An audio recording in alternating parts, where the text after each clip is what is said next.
Little Red Riding Hood.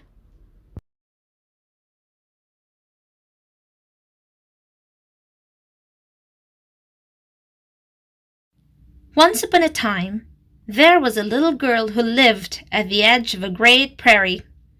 Because she always wore a jacket with a red hood when she rode her bike, everyone called her Little Red Riding Hood. Now one morning, as Little Red Riding Hood sat eating her favorite wheat berry muffins, she had an idea. "Mom," she said, "it's going to be a real scorcher today. Grandma sure would love it if I brought her some muffins and lemonade. You know how crabby she gets in the heat." Little Red Riding Hood loved visiting her grandmother. "Great idea," her mother said. So, Little Red Riding Hood's mother packed the still warm wheat berry muffins and cold lemonade into a basket.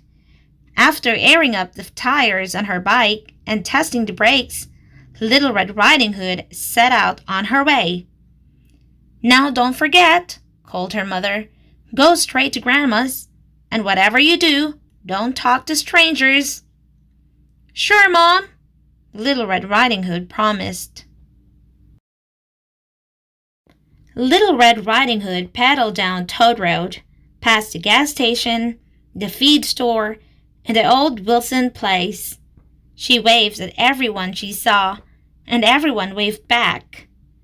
As the edge of town disappeared and the prairie began, Little Red Riding Hood zigzagged between the crops, taking the shortcut to Grandma's house. Blackbirds startled and sunflowers swayed as she whizzed by. "What a nice visit this will be," Little Red Riding Hood said. "Grandma simply adores muffins and lemonade." But who should be cutting through that same field, and up to no good, I might add, but a very hungry wolf. When the smell of those wheat berry muffins came wafting his way, the wolf's nose quivered.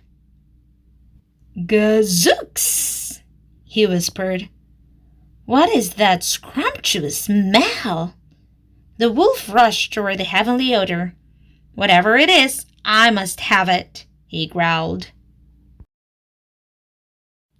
With one giant leap, the wolf landed right in front of Little Red Riding Hood's bicycle.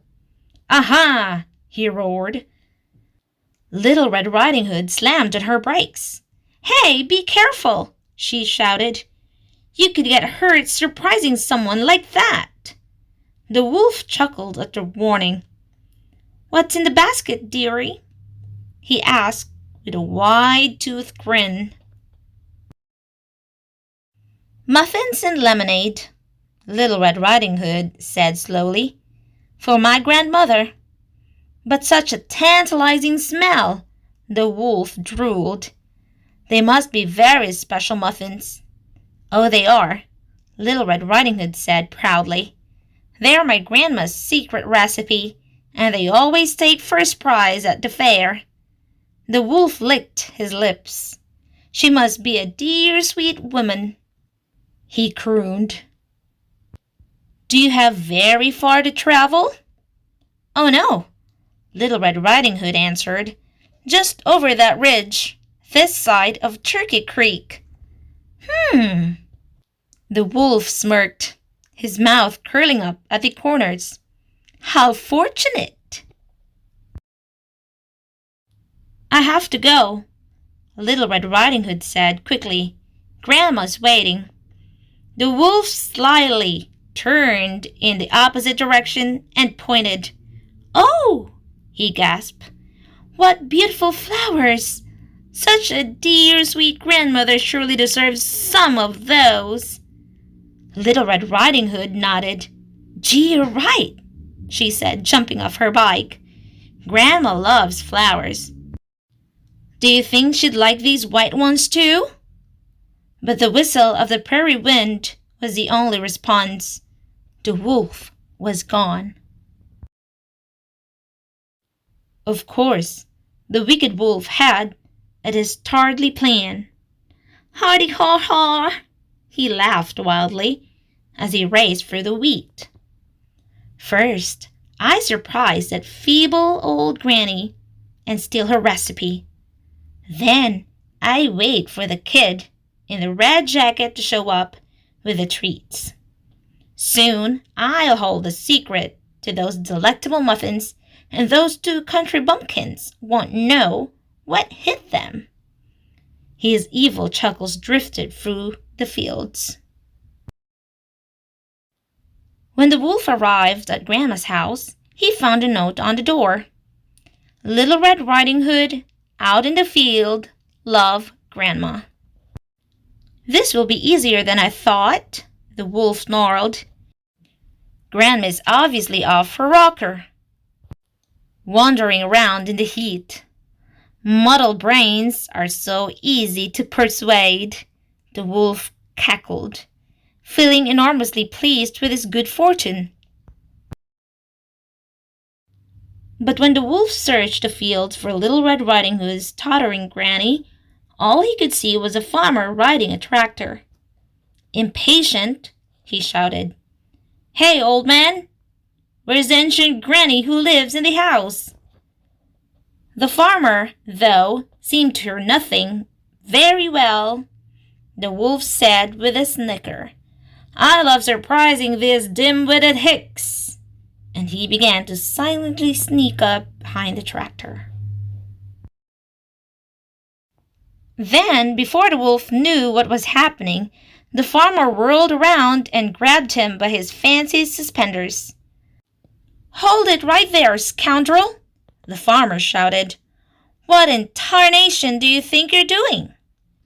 The wolf gasped and stammered.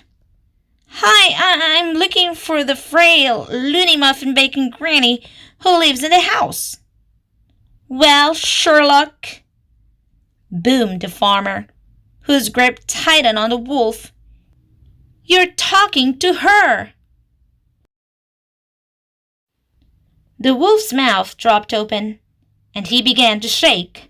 "My," he finally whispered, "what big eyes you have, Grandma." "All the better to see you skulking around my fields," Grandma answered. "My, what beaks you have, Grandma," the wolf croaked. "All the better to hear you coming," Grandma answered. "My, what big hands you have, Grandma," the wolf groaned. "All the better to crush you like a bug. I need be," said Grandma. And lucky for the wolf, Little Red Riding Hood rolled up just at that moment. "Grandma, are you okay?" called Little Red Riding Hood. "Sure, sweetie," Grandma said. Together, they marched the grumbling wolf to Grandma's kitchen, Grandma lecturing all the way. "Didn't you think if there was a Little Red Riding Hood, there might be a Big Red Riding Hood? I thought I got rid of bullies like you when I moved away from that forest.